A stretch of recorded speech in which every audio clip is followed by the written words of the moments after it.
Join Roger and Chris. As they entertain the Geeky. Dude, I don't know what the fuck you just did, but normally I'm prepared for whatever you have to throw at me at this point. Looking at your face, like making the eye contact while you're doing the opera singing, just fucked me up. Hardcore. I was like, I got nothing. And it works because we have no idea what we're doing right now. I have fucking nothing on that one. So, guys, we're here. We're going to talk a few little things real quick. This is our I'm going to call this the Jambalaya episode. Because I like jambalaya. I love jambalaya. Jambalaya is legit. And gumbo? Oh, fuck it. Okay. First topic. Best gaming food. Food to eat while gaming. While gaming? Yeah. Board game, video game? Doesn't matter? Well, video games you can pretty much eat whatever because you got a pause button. Not anymore. That's true. That's true. Okay, so let's do board gaming / role-playing games. Okay. Obviously, chips, soda, whatever. That goes on the list. That's a given. Like, when sub sandwiches are cut into the very small sections and you go and you get like this 2 or 3 inch section of a couple of different kinds of sub while you're gaming. Oh. That's what I tried to do at game night the most. Is I'd go to Subway and I'd get a bunch of different sandwiches and I'd be like, cut the shit out of this. I've done that for you once or twice. And yeah, it's good. I saw on Facebook a couple months back this one lady had made a whole menu for game night. Really? So the standard D&D party would start in the bar, and that's how it would start. And she'd actually have the characters order. Oh, wow. Off that menu. And then she would go and stand behind the bar, being the DM, watching the characters interact, having nothing but character development at this point, while she prepared the menu, what they ordered. Like, she had pre-made it, but she would bring it out on plates for them. That's awesome. Like, that is legit. That's serious DMing right there. And the menu didn't look half bad. Like, you had stew and... So, one of the things that Joe and I talked about on an episode that hasn't been released, like him and I just kind of sat and chatted.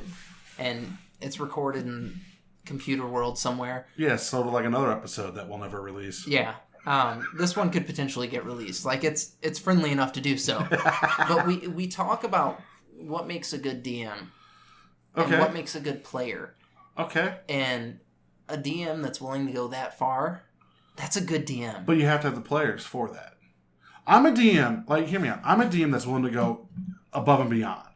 Like, I've ran a game in a Chinese restaurant before because we were playing Conspiracy X set in real time, and the characters are meeting their contact at a Chinese restaurant. Okay. So we role-played the entire meeting out at a Chinese restaurant. That's awesome. I came dressed the part. The players came dressed the part. But then I've had other games where the players are just like, I just want to roll some dice and kill some shit. And that's fair. But, like, when the DM sets a tone, because the DM sets the tone. The DM, they do set a tone, but they can only set a tone so far as the players are willing to take it. When a lady goes to that level, it's hard not to get into that. Then she's got to have damn good players. Like, you've been in games where the DM is on fire, the group is on fire, and those are the best experiences. They are. You've also been in games where the players don't care, so the DM just throws something together because, hey, fuck it, these guys just want to do this, I'm going to give them what they want, because as a DM, it's your job to make sure that the party has fun. Yeah. So you can only do what the players want you to do. But a DM that's willing to do that, again, like, if a DM comes in, like, we'll say you're starting a new group. I would suck cock if my players were going to have a good time as a DM. Hold on. Hear me out. So we'll say you're a player. Right. You show up, you're not really knowing what to expect. Okay. Your DM is like, all right, you guys are starting off at the bar at the inn. Right. Oh, that would be amazing. Here's what do you want to order? That would take your fucking brain, and you'd be like, I'm going to take the stew. The DM then presents you with stew. You're there. Like, you cannot help but be there. Yeah. That's good DMing. That's good DMing. I had a DM bring a couple of his buddies over for a session. We were playing Legend of the Five Rings. And there was a murder mystery we were trying to solve. And we had a spare room in my house that I set up for the murder room. And he brought 2 friends over. One played the body, And since we were samurai, we were not allowed to touch dead flesh. The other played the Ada, who would follow our commands. So we walked in this room, and it was really funny because before the room, we're all joking, ha ha ha, la la la la, dicks and farts and whatever. The second we entered that room, it was all Kami-san. Move the left arm. Instant character done. That's awesome. But you got to have the players to do that. If the DM goes through that work and the players go, dick and fart jokes, oh, look, dead body, I want to fuck him in the ass, the DM's not going to do that anymore. You know what, though? Like, Joe is my DM for my current campaign. Right. We've played the whole thing by candlelight, and, like, granted, there's a bunch of dick and fart jokes. There should be. That are happening. You're still having fun. But, like, the last session that we did, everybody was sucked in. Yeah. And part of the candlelight experience that he's created with that as a DM has really made it immersive. But my argument is not that good DMs can't help a group. My argument is if the group's not willing to go along with the DM. I can agree with that to an extent. I just feel like as a DM, if you do that, it sets a very different tone. It does. And you can really suck players in that might not have been serious at first. But then again, on the flip side of that, I have seen beautiful gaming come out of some of the strangest things. One was my Deadlands campaign that I ran for fucking years. The really fun the foundation between Reverend and Bull was a conversation they had in character sitting at a bar while I was outside talking to another player. I come back in. We were outside for 10 minutes going over some secret shit. I come back in and they're in the midst of a conversation. And I sat down and just fucking let them do it. This conversation went on for 30 minutes. Oh, wow. And I saw the friendship of these. It wasn't that Brian and Craig weren't friends before. It was Bull and Padre. They were just the travel buddies. And seeing Bull tell his story and Padre preach, seeing Craig and Brian take these characters and bring them to life was like the greatest moment ever. And all I did was go outside and had a conversation with the mad scientist about what thing he was making. Yeah. And that was, to me, like the pinnacle of role-playing is when player characters are willing to step up when the DM is not there and play the character. Well, no, like, and as a player, like that moment where you stop being you and you start being this character. You cannot describe it. No, it's magical. Like you're acting. Okay. And it's really hard to get into role-playing characters. Like you sit there and you come up with I am a hero, so I talk all stoic and heroic and I do heroic things. It's not till 7 or 8 sessions in when you're like... where you find your character. Yeah, where you're like, okay, I know I'm a hero. I've talked to these groups, but they don't really know me. They just know I do heroic things. Did I ever tell you about my father? Yeah. And how I'm still looking for him. The stuff you come up with. Like that makes your character 3-dimensional. Well, and with the session that I'm in now with Joe, he made everybody write a backstory about their character. Which everyone should do. Everyone should do, but it doesn't always happen. No. And he's like, I want you to write a backstory. You have to have a weakness, this, that, and the other. And like, talking to him, he's like, you guys did some very deep things with your characters. He's like, and as a DM, it gave me something to manipulate. And it gave, like, what you guys did with your characters, you have to see that through. Yeah. And like it makes for a more immersive experience. You said it's acting, but it's more than just acting. I mean, it is become another person. Well, yeah, you do. I mean, when you act, that's what you're doing. You're acting out that character. And a lot of classically trained actors talk about how they read the script and they think about their character's motivations, and they themselves will apply backstory that wasn't given to the character. Like, why does James Bond do this? Mm-hmm. Daniel Craig went through the whole list of this is James Bond. This is why he does this. This is the type of person he is. Yeah. And a lot of times we write the backstory. We're like, I was born a young child. I had a hard life. I grew up poor and blah, blah, blah. But we use that and we go, well, I do this because of this. We don't take it that next step of because I was young and because I was poor, this is how I do this. Well, no, you start to get into the psychology of it. And that's when the character comes to life. You're right. But like... again, Joe, the way he had kind of set up our session, or our group is you kind of had to do that immediately. Or at least that's how I took it, because I took it and I wrote this story, and my character was cast out of the Dwarven Society and picked up by a group of traveling druids, and he ends up killing everybody, basically. Oh, Logan, Old Man Wolverine, kill everybody. He was on a trip. So these druids would always be doing mushrooms or taking drugs or whatever. Crazy hippie druids. Yeah, crazy hippie druids, exactly. And that's kind of, I was like, there's this. And he had this bad trip and killed everybody, but he doesn't necessarily know that he did it. Interesting. It's heavily implied. But he's like, I went back and they were all dead. And like the way I wrote it, it was assumed that he could have and probably did, but that's not what's set in stone. And Joe has played on that with my character very, very hard. See, there's a lot of times, like as a DM, that I will ask people to make backstories. I'll read it, but I will never, I will never tell them that whether or not it's going to come back.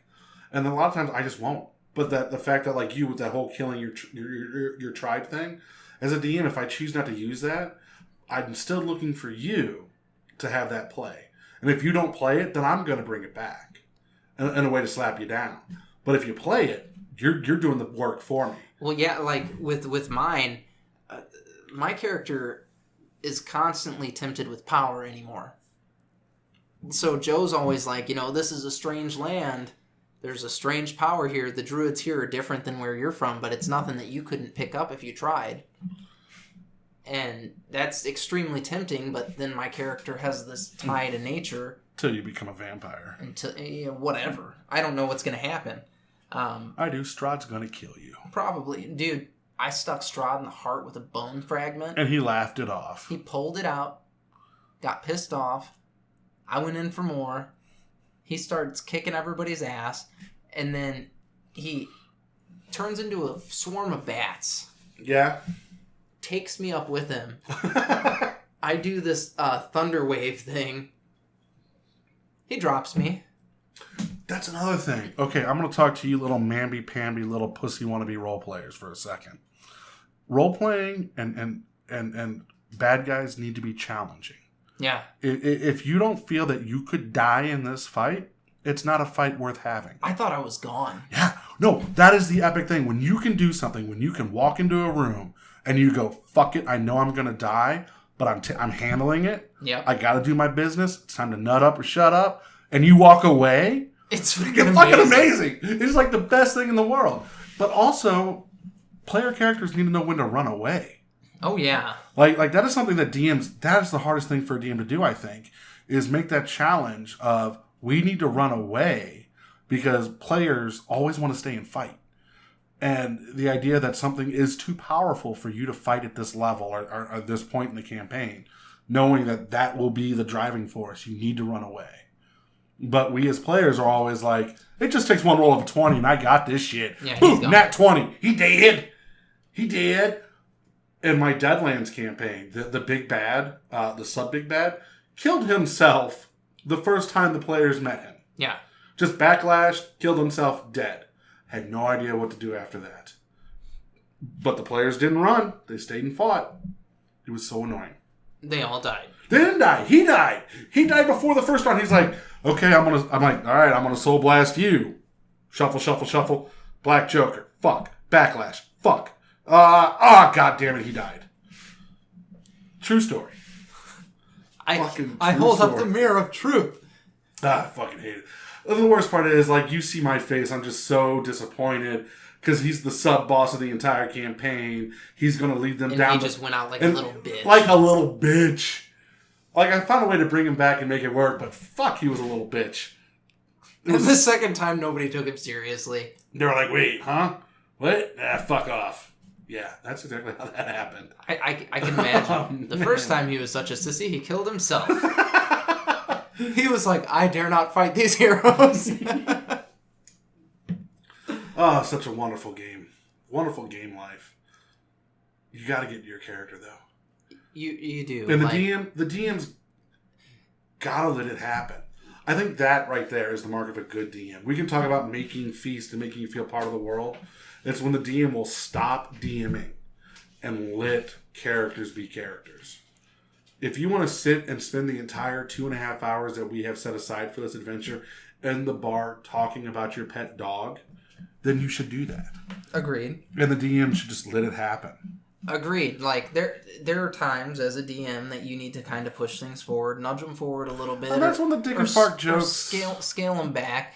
But, like, there's your characters are here, or your players are here to become their character, and your job is to let that happen. And anything that you can do to encourage that, and that's kind of what I'm saying with like the feast or candlelight or what have you, taking them to a Chinese restaurant, having friends come over to be a body and somebody to move the body, like that definitely changes the tone of things. It does. And as a player, it makes it easier to get into because, whoa, fuck, okay, I'm in. Yeah. Like shit is real. Something clicks and you're there. And sometimes it doesn't take something to click. Sometimes it's just, hey, Garth. Well, on that note, though, let's talk about our little Merle's truck stop that we did here. Okay. One of the things that Jeff, our fry cook, did very well was he immediately started talking in different voices. Yes. That changed it. And if you notice, like going through and me re-listening to it, like there were times I was in character, and then there were times I wasn't, and it was so annoying to me as a player. Like I would drop. I'd be like, da-da-da-da-da, in my southern accent, gotta get da-da-da. And then, no, what you need to do, Flying Eagle, is run around and do this. Yeah, well, I mean, that's going to happen. That's part of, that's part of playing a game. But, like, he flipped a switch as soon as we started playing. Oh, no, he came out swinging. And he's like, all right, now you're in Merle's truck stop. And it was on. I think the best part was when he introduced Merle. It was like, I tell you what, hon. I'm like, is Merle gay or just an old woman? And I still don't know the answer. Nobody has a clue. I don't know. I like to think he's gay. I have no clue because I pictured Merle as this old woman. When I first walked in, like, and it was like, what do you want? I'm like, okay, Merle's an old smoking guy. He's just an old, like, wearing his Korean War veteran hat, what have you. And then he went like, well, sweetie, gonna be a big, strong boy. I went, that's an old woman. That's now an old woman, chain smoking, wearing a Make America Great hat. and that's what she is. That's what she is. With her crab smock on. Yeah, her crab smock on, like boobs down to the knees, the cleavage cuts down to the belly button. Yeah, that type of woman. That's what she was. No, back in her day, she wasn't even a looker. That was a fucking fun little campaign. If you haven't listened to that episode, those episodes. 4 of them. Merle's truck stop in Maine. People throwing up stuff. The truck and chain link. The truck and chain link and Blaze of Glory. Yeah, shot down in a blaze of glory. Damn good episodes. They were fun, man. Fun game. Hey, guess what? We're going to be selling that game very soon. Yeah, by the end of this month. For the low, low price of? $1. That's 99 cents plus one. $1 role-playing game. Can't be beat. No, it really can't. And $1 one page. Yeah. That's the part that we just forgot to mention. We forget. It's a complete game on one page. Yeah, everything. And what's the game master called again? Fry Cook. And that's potentially a subject to change, but I think Fry Cook is what it's going to be called. No, it's staying Fry Cook. It's never changing. Fair enough. But we are, I talked it over with a couple other people. We are going to do different iterations of that game, too. Oh, you're damn right we are. It's getting reskinned. Of course it is. And, because I was talking to Tara about it, and I was like, she's like, why is it a truck stop in Maine? I'm like, no. I'm like, this is a brilliant system. The system is fantastic. It can be reskinned. This is the first iteration of it. Honestly, you can reskin this system and make it deeper and more complex if you want. And actually turn it into a real role-playing game. It is a real role-playing game. Okay, I mean more than one page. We could. I don't want to. No, the beauty of it is in its simplicity and in how open-ended it is. So good. So, yeah. Wow. We did not talk about anything we discussed outside before this episode. No, we didn't. So let's make sure this happens real quick. Chris, what's your favorite color lightsaber? Yellow. Purple. Favorite lightsaber battle?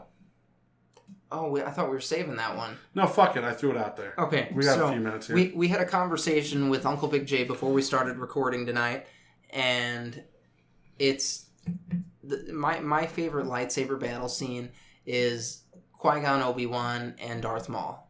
at the end of episode 1. Damn good scene. That's the best lightsaber scene I've ever seen. I am more of a fan, though I trashed the movie, I am more of a fan of the Return of the Jedi, Luke and Vader fight.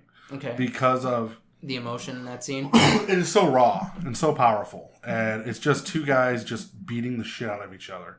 It is. And where the Duel of the Fates lightsaber scene is beautiful and very well choreographed and an amazing fight scene, the emotion wasn't there for me. Oh, I disagree.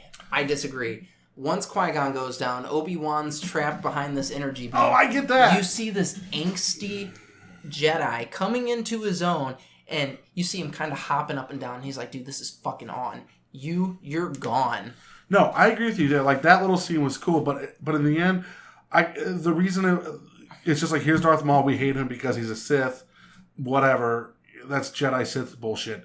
That whole fight was just prejudice bullshit to begin with. The Vader-Luke fight, we had seen... It was basically like watching Rocky 2. You know, we'd seen Luke fight Vader. We know the history. Luke got his ass kicked. He held his own.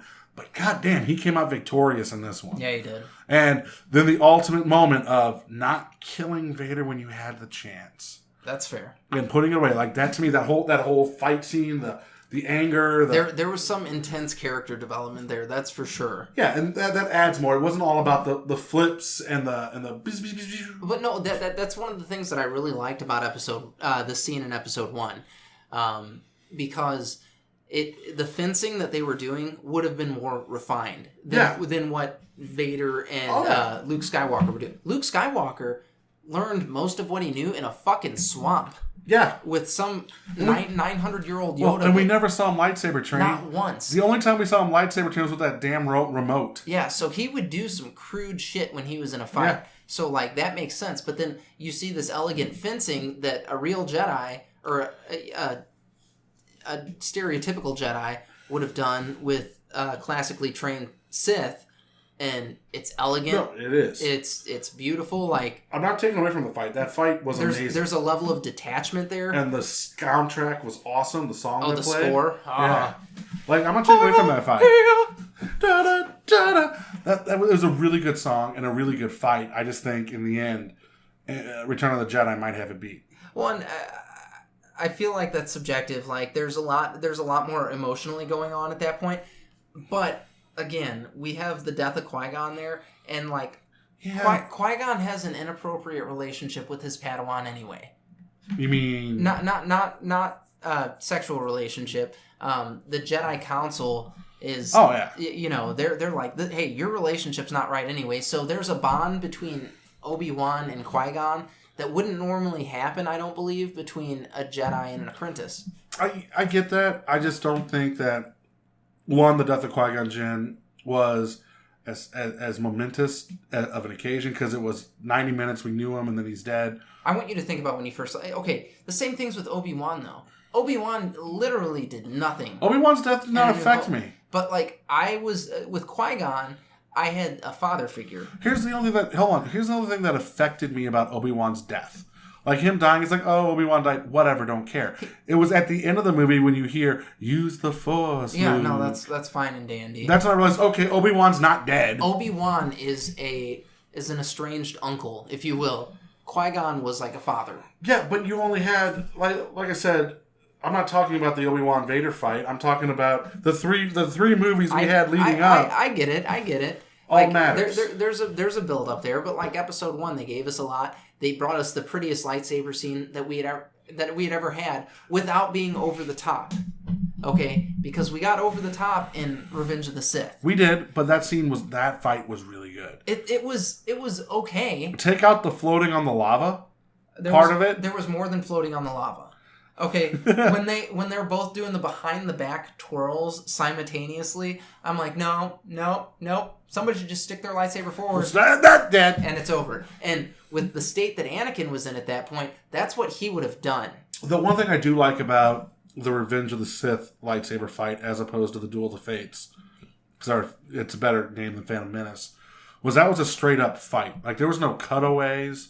There was no, like, let's go see what Yoda's doing at this moment. It was, these guys are fighting, and we are going to watch it. Yeah, we're going to watch it, but it was bullshit. I'm not disagreeing with you. It wasn't... Again, hold on. We had 3 movies of build-up with this relationship between these 2 characters, and Obi-Wan loves Anakin. Did you hear the new fan theory, real quickly? Which one? That the entire movies, I know we're running short on time, the entire prequels are better than we give them credit for, and here's why. Obi-Wan was in love with Padme. I've heard that. And like the supporting evidence there, I'm kind of buying it. Now I know it's a fan theory. I don't do a lot of fan theory bullshit because I hate them all. But this one here actually makes the prequels better. The thought that the love triangle between Obi-Wan and Anakin and Padme really is what matters. I'm still of the mindset that Jar Jar Binks was the main antagonist. Oh, he definitely was. And he's not getting the credit that he deserves. Well, because you cut him out of... Well, I mean, he did put the Emperor in power. Yeah, but he should have been the Emperor. He might be. Ooh. Oh. There was talk that Snoke might be Jar Jar Binks. I don't fucking know. I actually heard that he was Mace Windu. What? There's a fan theory that he's Mace Windu. How the fuck does that make sense? There's another one that he's Plagueis. Plagueis I can almost get behind, but... Plagueis is dead. Where the fuck do they get that he's Mace Windu? How does that make sense? So, Mace Windu was tossed out a window. Right? Mace Windu already kind of walked a gray line with being a Jedi. Hear me out. He used emotion when he would fight and stuff, and that, like, in some Star Wars literature, that's brought to light a little bit. Even his lightsaber color, the purple one, was something of... Do you see me roll my eyes? And here's why. Time out. Do you know why Mace Windu had a purple lightsaber? Why? Because when Samuel L. Jackson was cast as Mace Windu, he said, I'll only do it if I can have a purple fucking lightsaber. It has nothing to do with Mace Windu's character. It was Samuel L. motherfucking Jackson said, I get a purple fucking lightsaber. That's true. Is that real? That's real. That is real life. That is why he has a purple lightsaber. Okay, well, they wrote some shit around that. They wrote some shit around that to make it like a questionable thing. And I'm not, again, fucking kick-ass character. Oh, yeah. So, like, if that was Snoke, fuck, dude. Fuck. I don't buy it. It'd be cool. All right, guys. We're ending it now. As always, I want you to go ahead and go to beastescaperoom.com. What are they going to give us, Roger? They're going to give us a promo code, Geeky. That's G with 2 E's, a K, and a Y. And what does that get you? That gets you 20. That's 20% off. 20% off. 20% off promo an code hour. Geeky on beastescaperoom.com. Can you escape within an hour? Okay, now that we're past the escape room part, I want you to go ahead and go to entertainthegeeky.com. You can find our Facebook, our Twitter, all that from there. Andy Yang, the Asian sensation, is in the stop laughing, Roger. He's working away on our website, making it awesome. But like us on Facebook, we are Entertain the Geeky, or you can search Facebook Entertainment Geeky. We're on Twitter as Entertaining Geeky. We are on Instagram as Entertain the Geeky, and you can go to YouTube and indulge in some Entertain the Geeky madness, and new videos will be coming very, very soon. Roger is going to be holding a snake in Biggio very soon. So, guys, stay geeky.